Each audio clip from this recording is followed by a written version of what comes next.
하나님 앞에 우리 모두는 작은 자입니다. 작은 자.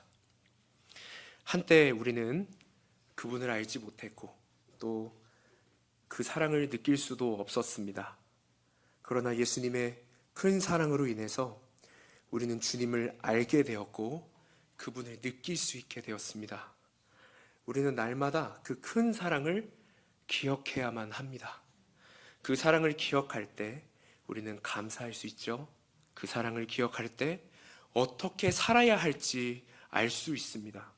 망각하면 안 됩니다.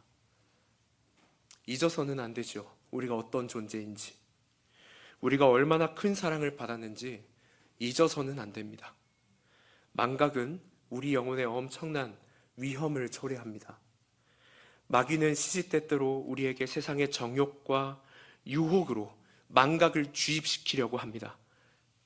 예수님에 대한 마음을 흐트려 버리려 합니다. 하나님은 온데간데 없게 나만 남도록 계속 망각을 주입시킵니다. 감사보다는 원망을 하게 하죠. 사랑보다 허망함에 반응하도록 만들기 위해서 지금 이 시간에도 노력하고 있습니다. 그 마귀의 시험에 넘어가지 않기 위해서는 예수님의 그 사랑이 작은 자들인 우리에게 닿았다는 것을 기억해야 됩니다. 오늘 하나님의 말씀을 통해 그 사랑을 다시 더욱 기억하며 간직하는 저와 여러분 되시기를 주님의 이름으로 축복합니다. 오늘 본문을 세 가지 내용으로 나누어서 말씀드리려고 해요. 첫째는 우리에게 사랑을 주신 예수님이 누구신지에 대해 소개해드리겠습니다. 둘째는 예수님이 우리에게 주신 사랑이 무엇을 말하는지, 사랑이 무엇인지 말씀의 근거에서 정의 내려보겠습니다. 마지막으로 그래서 그 사랑을 우리가 누리게 될 때 어떤 일이 일어나는지 나누겠습니다. 먼저 첫 번째입니다. 우리에게 사랑을 주신 예수님이 누구신가? 요한복음 13장 26절 27절 다 같이 읽겠습니다. 예수께서 대답하시되 내가 떡 한 조각 다시 하겠습니다. 예수께서 대답하시되 내가 떡 한 조각을 적셔다 주는 자가 그니라 하시고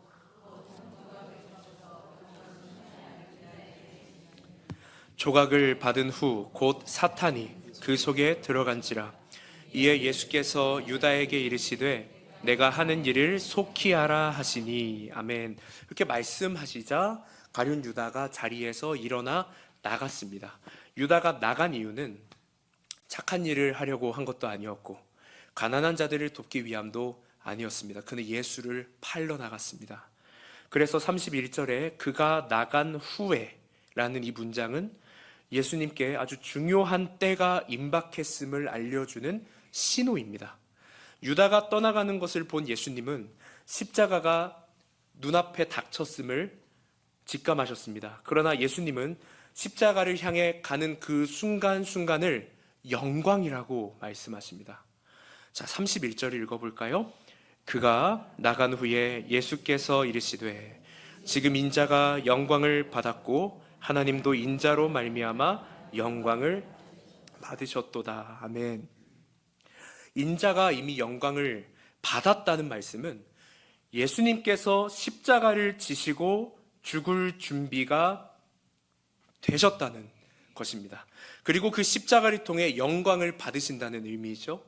아직 일어나지 않은 죽음임에도 영광을 받았다, 영광을 받을 것이다가 아니라 영광을 받았다고 말씀하신 이유는 그 일이 사실 이미 일어난 일과 다름없기 때문입니다. 세상의 시선으로 볼 때 여러분 그 십자가 어떻게 보입니까? 그다지 영광스러워 보이지 않습니다. 그래서 세상은 예수님께서 걸으신 그 고난의 길을 부정적으로 평가합니다. 세상에서 말하는 영광이라고 하는 거, 넓고 번영이 있으며 형통함이 보장되어 있는 것을 말합니다. 그러나 예수님께서 지금 걷고자 하시는 그 고난의 길은 매우 협착하며 온갖 죽음의 위협과 생명을 건 싸움이 기다리고 있습니다. 세상의 관점에서 이 고난의 길은 피해야 할 길이고 그걸 자발적으로 받아들이는 건 꽤 비합리적입니다. 그러나 예수님은 십자가를 지고 죽는 걸 영광이라고 말씀하셨습니다. 왜 예수님은 십자가에 못 박히신 일을 고난이 아닌 영광이라고 말씀하셨을까요? 그 이유는 예수님께서 십자가에 달리셨을 때 그 십자가에서 하나님의 공의와 사랑이 나타나셨기 때문입니다. 하나님의 본질이 드러난 것입니다. 우리는 하나님의 본질이 드러나는 것을 계시라고 말하죠. 하나님의 영광이 담고 있는 기본적인 의미도 마찬가지입니다. 하나님의 영광이란 하나님의 본질이 드러나는 것입니다. 구약에서 선지자들은 하나님의 나타나심을 볼 때마다 하나님의 영광을 보았다고 말했습니다. 구약에서 선지자들은 때론 성막을 가득 채운 그 구름을 볼 때, 때론 찬란히 비치는 그 빛을 볼 때 그 영광이 형상화되었다고 생각했습니다. 그 하나님의 영광이 나타날 때, 즉 그 하나님의 본질이 드러날 때 사람들이 어떻게 반응하죠? 그제서야 하나님을 인정하고 그분을 주인으로 고백하고 예배했습니다. 31절 후반절도 같은 의미인 것이죠. 하나님도 인자로 말미암아 영광을 받으셨도다. 하나님께서 예수님으로 말미암아 영광을 받으셨다는 말은 예수님께서 십자가에 못 박혀 돌아가셨을 때 하나님의 본질이 그 십자가에서 계시되었다는 이야기입니다. 그리고 사람들로 하여금 하나님을 하나님으로 인정하고 그분께 영광의 예배를 드릴 수 있도록 문을 활짝 열어놓으셨죠. 조금 더 어렵게 표현을 하자면 예수님은 십자가에서 하나님의 사랑과 공의라는 이 본질을 온전히 나타내는 계시자 역할을 하신 겁니다. 자, 그리고 그 일을 통해 예수님은 자신이 곧 계시자로서 하나님과 본질이 같은 하나님의 아들이심을 보여주시는 겁니다. 또 그로 인해 예수님 자신도 영광을 받으셨습니다. 결국 이 모든 내용은 예수님이 하나님과 본질상 같은 하나님이라는 걸 말하는 것입니다. 그래서 31절에서는 성자의 죽음을 통해서 성부께서 영광을 받으시고 32절에서는 성부께서 성자를 영화롭게 하셔서 성자께서 영광을 받으십니다. 요한도 이 신학적 이해를 토대로 예수님의 십자가 사건을 고난으로 표현하지 않습니다. 도리어 예수님이 하나님의 아들로서 십자가에 달려 땅 위에서 들어 올려짐으로 높임을 받으셨다, 영광을 받으셨다고 증언하고 있는 것이죠. 그래서 요한복음을 읽는 우리는 예수님의 그 십자가를 바라보면서 예수님께서 당하신 슬픔, 애통, 고난만을 묵상할 게 아니라 우리를 사랑하시기에 자신을 내어주신 하나님의 마음, 하나님의 사랑, 그분의 영광을 더 묵상해야 됩니다. 그래서 두 번째입니다. 그러면 예수님께서 우리에게 주신 그 사랑이 무엇인가? 우리를 향하신 그 사랑을 함께 묵상하시기를 한번 바랍니다. 예수께서 달리신 십자가는 우리에게 하나님의 사랑을 정의해 줍니다. 자, 하나님의 사랑이란 무엇이죠? 그 십자가를 통해 알 수 있는 하나님의 사랑은 자신을 내어주시는 것입니다. 근데 자신이 그냥 내어주셨나요? 아니요. 그분은 하나님으로서 자신을 내어주셨습니다. 하나님이신데 자신을 내어주셨습니다. 그분은 우리를 위해 자신을 기꺼이 내어주십니다. 십자가에서 죽음으로 자신을 녹이셨습니다. 도대체 우리가 무엇이기에 그토록 우리를 사랑하셨습니까? 우리가 무엇이기에 하나님이신 그분이 죽어야만 합니까? 이사야 49장 15절 말씀에 여인이 어찌 그 젖먹는 자식을 잊겠으며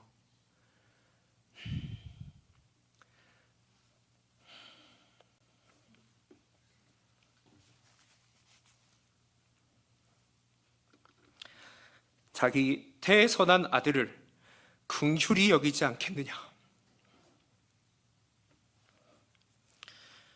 그들은 혹시 잊을지라도 나는 너를 잊지 아니할 것이라.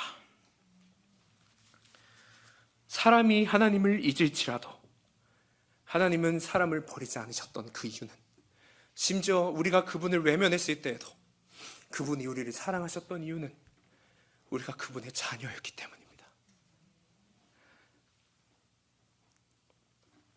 그리고 스바냐 3장 17절에서 너의 하나님 여호와가 너희 가운데 계시니 그는 구원을 베푸실 전능자이시라. 그가 너로 말미암아 기쁨을 이기지 못하시며 너를 잠잠히 사랑하시며 너로 말미암아 즐거이 부르며 기뻐하시리라 하리라.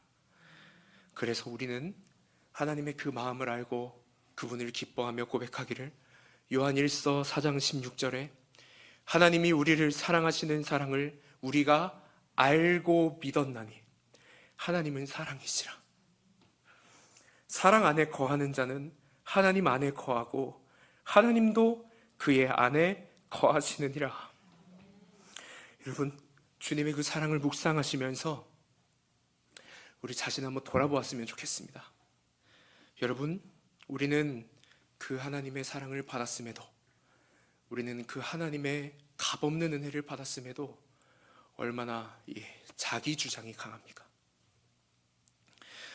자기 주장이 무엇입니까? 자신이 하나님이라고 주장하는 것입니다.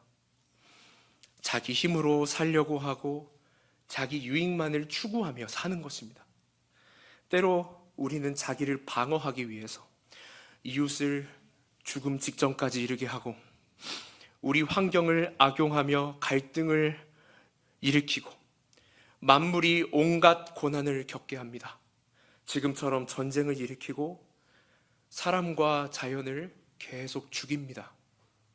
교회 다니는 사람들도 자신의 편견에 매여 살지만 회개보다는 하나님이 이 정도는 관대하게 눈 감아 주실 거라고 기대합니다. 내가 다른 사람들에게 더 엄격한 기준을 적용하며 이중잣대로 이웃을 대하는 걸 하나님이 이해하시리라고 생각합니다. 내 과거가 이랬으니까 지금 이런 죄쯤 하나 지어도 하나님이 공감하시리라 여깁니다. 아니요. 하나님은 그 모습에 공감이 아니라 안타까워하시며 진노하십니다. 그래서 바울은 그런 자기 주장에 매여 있는 사람들을 보면서 로마서 1장 22절에 스스로 지혜 있다 하나 어리석게 되었다고 말합니다. 우리는 고집이 많습니다. 우리는 자기 주장이 많습니다. 그때마다 예수님의 마음이 얼마나 아프실 걸 생각하면서도 자기 주장이 많습니다. 우리가 자신이 연민하면서 자기 의도를 관철할 때마다 예수님의 마음이 얼마나 괴로우실까 묵상은 하지만 또 우리는 넘어집니다. 이 죄를 극복하는 방법이 무엇입니까? 도대체 우리가 지은 이 죄에 대한 하나님의 진노를 누가 어떻게 무엇으로 감당해야 되는 겁니까? 일단 우리는 안 됩니다. 이 죄를 극복하는 방법은 사랑밖에는 없습니다. 그런데 우리 인간의 사랑이 아니라 하나님의 사랑이 필요합니다. 진노가 쏟아져도 이상하지 않을 우리 인생, 그 인생을 위해 하나님은 저 십자가에 못 박혀 죽으셨습니다. 그분이 죽으실 때에 하나님이셔야 됐던 이유는 하나님의 진노를 감당하실 분이 하나님밖에 없으시기 때문입니다. 그 진노를 우리를 대신하여 받으신 그 예수 그리스도, 여러분 그 십자가를 보십시오. 예수님이 십자가에서 사랑의 하나님을 계시하셨습니다. 십자가에 달린 그리스도를 보십시오.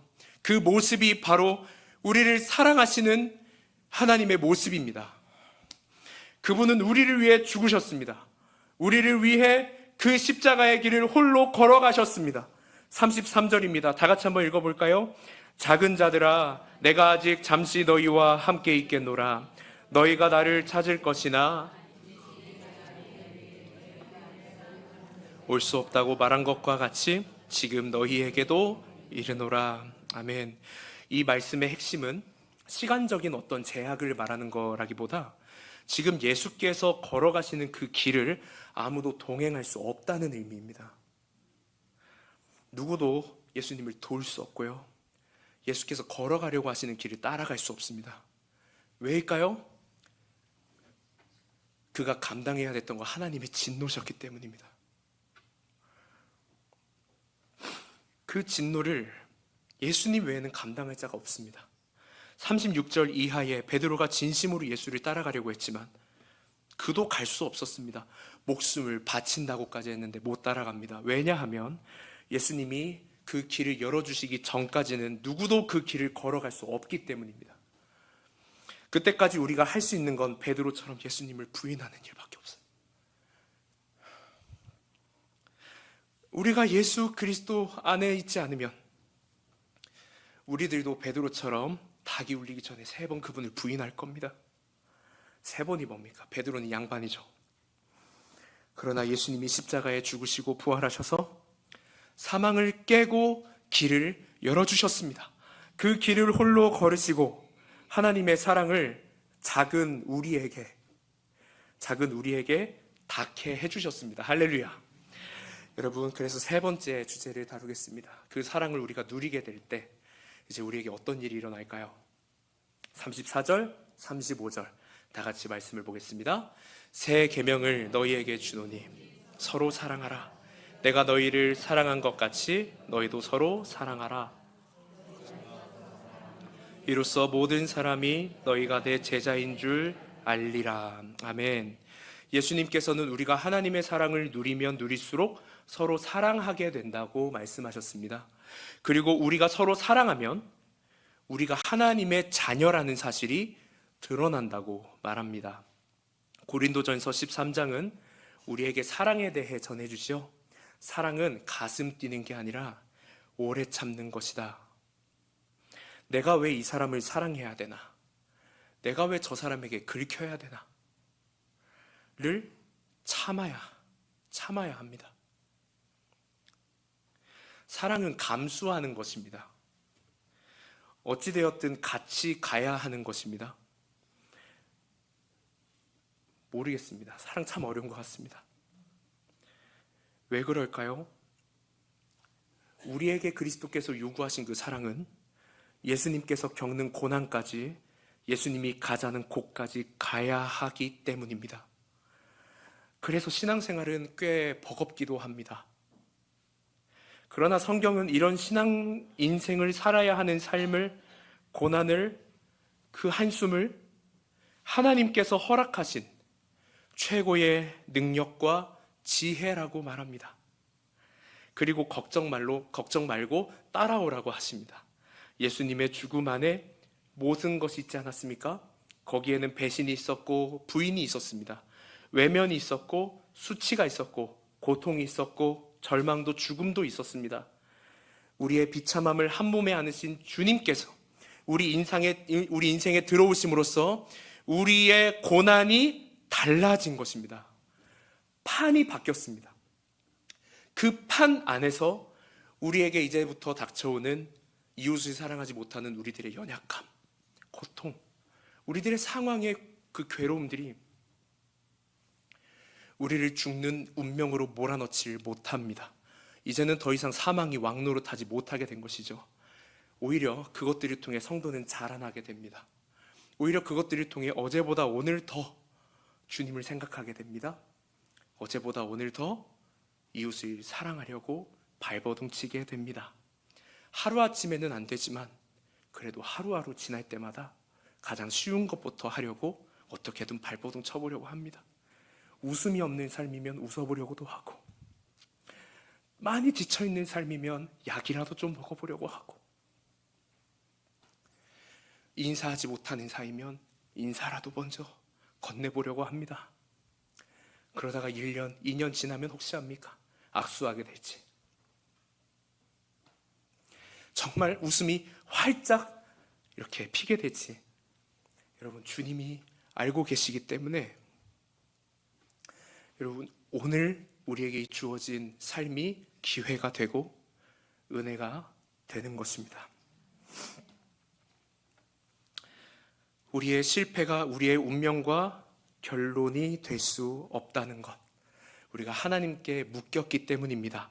다시 말해서 하나님의 사랑을 누린다는 건 예수님의 영광, 저 높은 곳을 향해 가시는 예수님의 영광, 죽음을 이긴 그 영광이 성령 안에서 우리의 것이 되었다는 약속을 믿고 살아가는 것입니다. 성령 안에서 비로소 우리는 영광의 찬송이 되어서 하나님께서 보시기에 감탄이 절로 나오는, 하나님께서 보시기에 기쁘고 너무 소중한, 하나님께서 그토록 회복시키고 다시 우리를 불러 세우기를 원하셨던 그 축복의 자리, 자녀된 자리, 바로 그 자리로 우리를 초청하며 우리가 그 자리 가운데 살아갈 수 있는 것입니다. 그래서 성령 안에서 때론 사람들과의 관계에서 멋지게 져주기도 해야 됩니다. 인생은 성공했느냐 실패했느냐가 아니라 성령 하나님과 함께 살았느냐 그렇지 않았느냐로 보아야 됩니다. 예수님의 사랑이 닿은 사람들은 멋지게 져줄 수 있는 사람들인 것 같습니다. 승패를 따지지 않습니다. 승패에 목매지 않습니다. 그것에 목매는 순간 우리는 어떻게 되죠? 굉장히 비겁해집니다. 야비해지고 비명을 지르는 것 외에는 아무것도 할 수가 없습니다. 우리 생애의 결말이 주님의 손에 있습니다. 이 사실을 알 때 우리는 사랑할 수 있습니다. 여러분, 사랑하십시오. 사랑합니다. 우리 옆에 계신 분과 한번 인사하시죠. 사랑합니다. 사랑합니다. 사랑합니다. 영혼의 심연 깊은 곳에서 뻗어나오는 그 십자가의 사랑의 힘이 있죠. 여러분, 그 힘으로 참으시고 기다리시고 좋은 말을 많이 해주시기를 바랍니다. 자기 자신으로부터도 자유를 얻게 될 것입니다. 이웃과의 관계에서 더 이상 나를 주장하지 않아도 된다는 걸 알 때 비로소 우리는 하나님의 자녀로서 자부심과 감사가 생겨나게 될 것입니다. 이 기회를 내 기분에 따라서, 내 감정에 따라서 허비하지 않길 원합니다. 우리가 행동하는 모든 곳에 주님이 함께 하십니다. 우리 생애를 통해 영광을 나타내시기를 원하시는 주님이십니다. 그 은혜 안에서 섬김과 용서와 사랑으로 사는 저와 여러분 되시기를 주님의 이름으로 축복합니다. 아멘.